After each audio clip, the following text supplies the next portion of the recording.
আসসালামু আলাইকুম রহমতুল্লাহি ওবরকাতুহ। সম্মানিত দর্শক, শেখ হাসিনার দেশে ফেরার সিদ্ধান্ত ঢাকা এবং দিল্লির মধ্যে নানা রকম জটিলতা তৈরি করেছে। একই সঙ্গে আওয়ামী লীগ এবং বিএনপির মধ্যে যে সম্পর্ক, সেই সম্পর্কটা অনেকটা মুখোমুখি জায়গায় পৌঁছে গিয়েছে। অন্যদিকে জামাত, এনসিপি অর্থাৎ সরকার বিরোধী যে দলগুলো রয়েছে, এই সময়টিতে শেখ হাসিনার দেশে ফেরার ব্যাপারে এবং আওয়ামী লীগের ব্যাপারে তাদের যে গত ২ বছরের অনমনীয় ভূমিকা, সেই অনমনীয় ভূমিকাটা কেমন যেন ১৮০ ডিগ্রি অ্যাঙ্গেলে উল্টে গেছে। সরকার বিরোধী যে সকল শক্তি রয়েছে, তাদের যারা শীর্ষ নেতৃবৃন্দ রয়েছেন, তারা অনেকটা স্যাটায়ার করে শেখ হাসিনাকে বলার চেষ্টা করছেন, "আপনি আসুন, আপনাকে যেখানে পাবো সেখানেই আপনার যে মৃত্যুদণ্ড রয়েছে সেটি কার্যকর করা হবে", ইত্যাদি, ইত্যাদি নানা রকম। কিন্তু সাংগঠনিকভাবে তারা চাচ্ছে, এখানে কৌশল করছে। কৌশলটা হলো যে আওয়ামী লীগকে এবার বিএনপি সরাসরি মোকাবেলা করুক। এ কারণে গত ২ বছরে এখানে যে বিষয়গুলো হয়েছে সেটা হলো আওয়ামী লীগের বিরুদ্ধে যত মামলা হয়েছে, মোকদ্দমা হয়েছে, বলতে গেলে তার শতভাগ মামলা মোকদ্দমা করেছে বিএনপির লোকজন। এবং তারা এই কাজগুলো করে যথেষ্ট চাঁদাবাজি করেছে, অর্থবৃত্তের মালিক হয়েছে এবং আওয়ামী লীগের পরিবারকে জিম্মি করে রাজনৈতিক, অর্থনৈতিক, সামাজিক ফায়দা লুট করেছে। আর অন্যদিকে ৩২ নম্বর ভাঙা, তারপর বিভিন্ন জায়গাতে আওয়ামী লীগের লোকদের উপর মব করা, এরকম কিছু ঘটনাকে, যেগুলোকে সাধারণত জামাত এবং এনসিপি বিচ্ছিন্ন ঘটনা বলছে, কিন্তু এগুলোকে ক্যাপিটালাইজ করে এমনভাবে প্রচার করা হয়েছে যে গত ২ বছরে আওয়ামী লীগের উপর যত অন্যায় হয়েছে, অবিচার হয়েছে, তা আসলে জামাত করেছে, এনসিপি করেছে। এদিকে তৃণমূলের খবর, ঢাকার যারা আছেন লোকজন তাদের কথা আলাদা, কিন্তু তৃণমূলের খবর হলো অবস্থা দৃষ্টে যারা পলিটিক্যাল লোকজন রয়েছেন বিএনপি এবং জামাতে, তারা সবাই আওয়ামী লীগের যারা নিরীহ ভোটার রয়েছেন তাদের সঙ্গে একটা সমঝোতা সম্পর্ক তারা তৈরি করেছিলেন বিগত নির্বাচনকে সামনে রেখে। আর এখন বলতে গেলে আওয়ামী লীগের লোকজন তারা তাদের মতো করে বুক ফুলিয়ে চলছেন বিভিন্ন জায়গাতে। অন্যদিকে বিএনপি, জামাত এবং এনসিপির মধ্যে যে বিরোধ, যে বন্ধুত্ব, এটা অনেকটা গুপ্ত।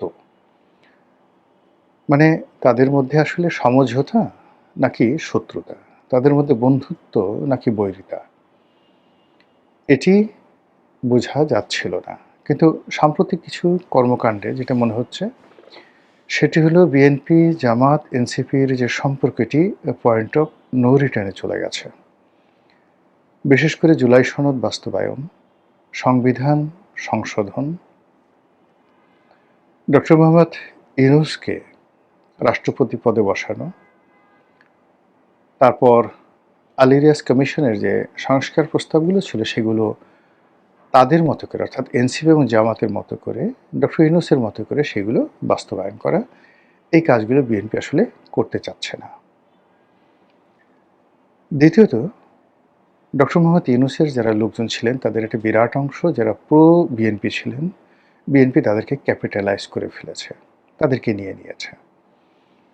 এবং এই যে তাদেরকে নিয়ে নেওয়া, এটা জাস্ট বড় উদাহরণ দিলেই বুঝতে পারবেন।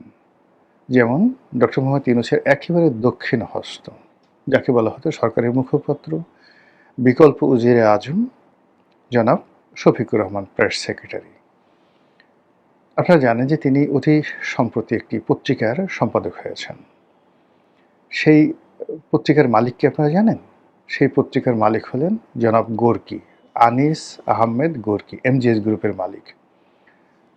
এবং আনিস আহমেদ গোর্কি জনাব তারেক রহমান সাহেবের সবচেয়ে ঘনিষ্ঠ বন্ধু।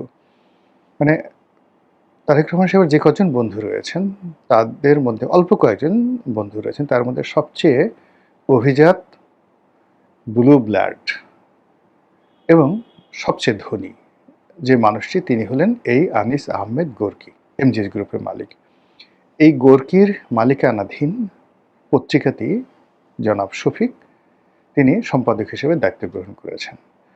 এবং আপনি দেখেন যেদিন থেকে তিনি এই দায়িত্ব গ্রহণ করেছেন এবং বিএনপি যেদিন থেকে ক্ষমতায় আসছে সেদিন থেকে জনাব শফিক তিনি আগের মতো করেই, অর্থাৎ ইনুস জামানাতে যেভাবে কথা বলেছিলেন ঠিক সেই ভাষাতে তিনি কথা বলছেন। এর বাইরে অন্যান্য যারা আছেন, যারা অনেকটা প্রো বিএনপি ছিলেন অনেক আগের থেকেই, তারাও মোরাললেস কিন্তু বুক ফুলিয়ে ঘোরাফেরা করছেন। আমি কারো নাম বলে বড়ও করতে চাচ্ছি না, ছোট করতে চাচ্ছি না।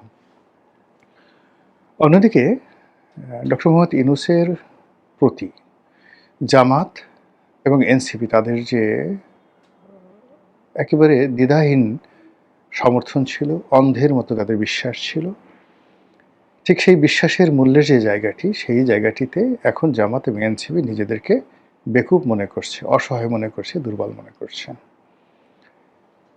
রাজনীতিতে যখন এরকম একটা হাহাকার তৈরি হচ্ছে, যারা ক্ষমতা পেয়েছে তাদের এক ধরনের হাহাকার, এবং যারা ক্ষমতা পেয়েছে তারা এখানে ৩টা ভাগে বিভক্ত করে দিয়েছে। ডক্টর মোহাম্মদ ইউনূস জামাত এনসিপির যে সম্পর্ক, সেই সম্পর্কটি ভেঙে গেছে। ইউনূস সাহেবের যে লোকজন ছিল তাদের একটা বিরাট অংশকে নিষ্ক্রিয় করে দেওয়া হয়েছে, অন্য অংশটিকে বিএনপি আপন করে নিয়েছে। আর জামাতের মধ্যে একটা হতাশা, আতঙ্ক এবং ভয় ঢুকিয়ে দেওয়া হয়েছে। ঠিক এই সময়টিতে যখন শেখ হাসিনা বললেন যে আমি বাংলাদেশে আসছি এবং ডিসেম্বর মাসে আসছি, তখন সঙ্গত কারণে যেহেতু এখানে আলটিমেটলি একটা বিভেদ তৈরি হয়ে গিয়েছিল এবং এই বিভেদটা আর জোড়া লাগানোর কোনো স্কোপ আগামীতে নেই। তো সেই অর্থে সরকার, বিএনপির যারা সহযোদ্ধা রয়েছেন তাদের সাথে যমুনাতে বৈঠক করেছেন, খাওয়া দাওয়া করেছেন, আনাকুম জানাকুম, সালাম আলাইকুম, এরকম কথাবার্তা শেখানো হয়েছে। অনেকে গিয়ে অনেক বড় বড় দাবি দেওয়া পেশ করেছেন, অনেকে সরকারের মন্ত্রী এমপি হতে চেয়েছেন, আরও ইত্যাদি নানা কিছু, কিন্তু কাজের কাজ কিছুই হয়নি। এর কারণ হলো যারা গিয়েছিলেন আসলে তাদের মানে ওইরকম সাংগঠনিক ভিত্তি, পরিচিতি, সামাজিক যে কানেক্টিভিটি বা যাকে বলা হয় সুনাম সুখ্যাতি, বলতে গেলে একমাত্র মাহমুদুর রহমান মান্না ছাড়া অ্যাজ এ পার্সন ওখানে ওইরকম কেউ নেই যিনি কোনো একটা সচিবালয়ে টেলিফোন করবেন, বাংলাদেশে কোনো একটা ডিসিকে টেলিফোন করবেন, কোনো একটা জেলা শহরে একা একা যাবেন এবং সেখানে কেবলই মাত্র তার রাজনৈতিক ক্যারিয়ারের কারণে সম্মানিত হবেন, মর্যাদা পাবেন। কেউ তাদেরকে ভুয়া ভুয়া বলবে না, কেউ তাদেরকে অমুক চোর বলবে না, অমুক, মানে তাদের এখন দেখেন যে এই সরকারের সাথে বন্ধুত্বের বেশে তাদের কাছাকাছি আছে বা কাছাকাছি বাইরে চলে গেছে, এরকম প্রায় সবারই এক একটা উপাধি আছে, বিভিন্ন রকম বাজে বাজে উপাধি আছে। তো সেই মানুষগুলো 0 0 0 একত্র করলে যেমন 0 হয়ে যায়, অথবা মাইনাস মাইনাস মাইনাস যদি একত্র করেন তাহলে যেভাবে মাইনাসের সংখ্যাটা বাড়ে, তেমনি যমুনাতে যারা শেখ হাসিনার বিরুদ্ধে যদি জনমত গঠন করা, রাজনৈতিক শক্তি গঠন করা, এই উদ্দেশ্যে যমুনার সেই বৈঠকটি হয়ে থাকে প্রধানমন্ত্রীর নেতৃত্বে, তাহলে এখানে 0 0 0 হয়েছে অথবা মাইনাস মাইনাস মাইনাস হয়েছে। অন্যদিকে জামাত যারা আছে তারা আসলে কি করছে এটা সরকার জানে না, আমরাও জানি না।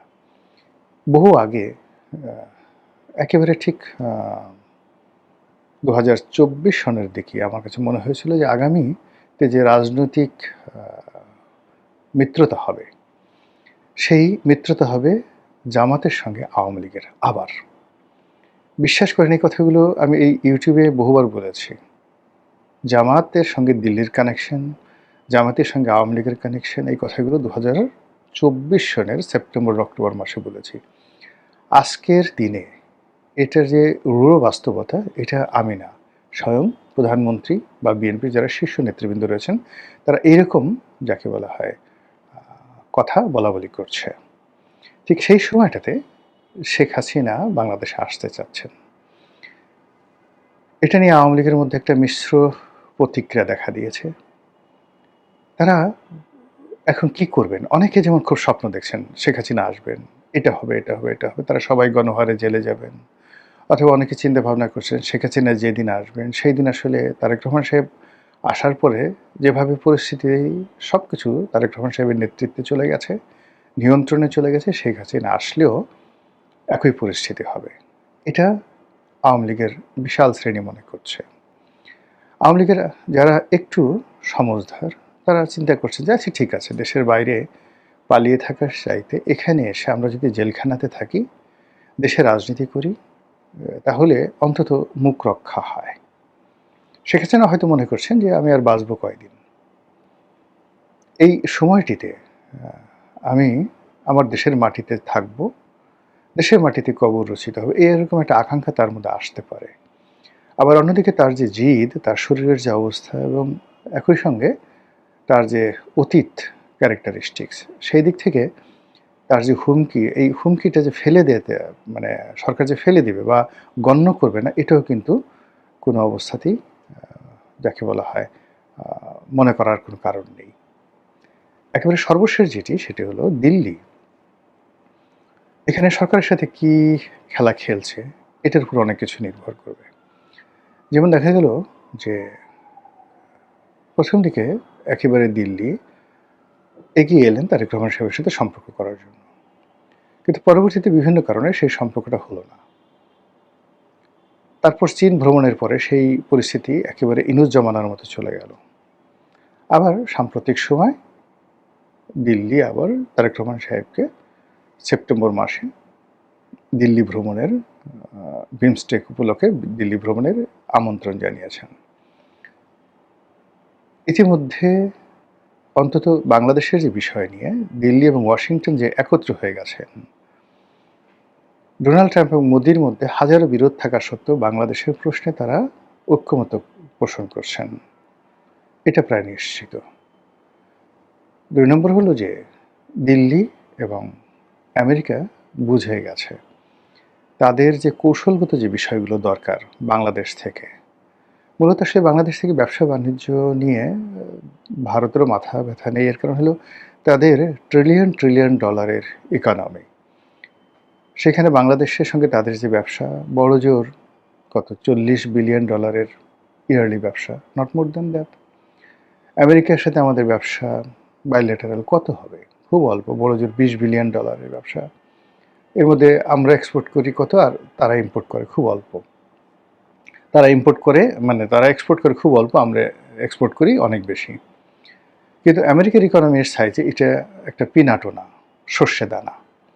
তো কাজে এখানে ব্যবসা বাণিজ্য টাকা পয়সার চাইতে মিলিটারি অ্যাসপেক্ট এবং যেটাকে বলা হয় ভূ রাজনীতির যে গোলকধাঁধা, কৌশলগত দিক, এটা বেশি গুরুত্বপূর্ণ, বিশেষ করে চীনকে মোকাবেলা করার জন্য। এবং আমেরিকার যে ইন্দো প্যাসিফিক নীতি এবং একই সঙ্গে মায়ানমার অ্যাক্ট বা বার্মা অ্যাক্ট, একই সঙ্গে দিল্লির 7 সিস্টার এবং চীনকে মোকাবেলা, এই 3টি বিষয়ে তারা বুঝে গেছে যে কৌশলগতভাবে পার্টনার হিসেবে বিএনপি তাদের কাছে শক্তিশালী নাকি আওয়ামী লীগ তাদের কাছে গুরুত্বপূর্ণ শক্তিশালী পার্টনার। 2 নম্বর হলো যে তাদের স্বার্থ স্ট্রংলি রক্ষা করার ক্ষেত্রে শেখ হাসিনা সক্ষম না তারেক জিয়া সক্ষম। অন্যদিকে জঙ্গিবাদ দমন, যেটিকে আমরা ফান্ডামেন্টালিজম বলি, এই ব্যাপারে ভারতের আতঙ্ক চরমে, আমেরিকার আতঙ্ক চরমে। তো সেই ব্যাপারে আওয়ামী লীগ এবং শেখ হাসিনার সঙ্গে আমেরিকা এবং দিল্লির যে সম্পর্ক, সেই সম্পর্কটি কোনো অবস্থাতেই বর্তমান বিএনপির নেতৃত্ব স্পর্শ করতে পারবে না। তো সেই দিক থেকে ফাইনালি একবার সামনে টেনে, অর্থাৎ মাছ যেভাবে শিকার করে, আপনি মাছ বড়শি গিলে ফেলেছে, এখন একবার তাকে ছেড়ে দেন, একবার টানেন, এভাবে একটা সময় সে রক্তাক্ত হবে, দুর্বল হবে এবং পরবর্তীতে আপনি তাকে উঠিয়ে একদম সুন্দর করে ফ্রাই করে খেয়ে ফেলবেন।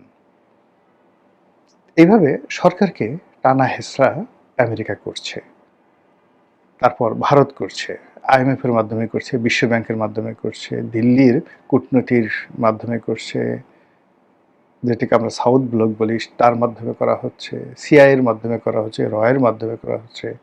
আবার এই যে বাংলাদেশে বিভিন্ন জায়গাতে যে বোমা পাওয়া যাচ্ছে, এর মাধ্যমেও সরকারের যে এনার্জিটা নষ্ট করে দেওয়া হচ্ছে। আর এই যে এনার্জিগুলো যখন নষ্ট হতে হতে সেপ্টেম্বর অক্টোবরের দিকে এই এনার্জি আরও নষ্ট হয়ে যাবে। ঠিক সেই সময়টাতে শেখ হাসিনার বাংলাদেশে আগমন নিয়ে দিল্লি যে কী খেলা খেলবে, সেটা আমরা এখনো পর্যন্ত আন্দাজ করতে পারছি না। মহান আল্লাহ আমাদের সবাইকে হেদায়েত দান করুন এবং হেফাজত করুন। আসসালামু আলাইকুম ওয়া রাহমাতুল্লাহি ওয়া বারাকাতুহু।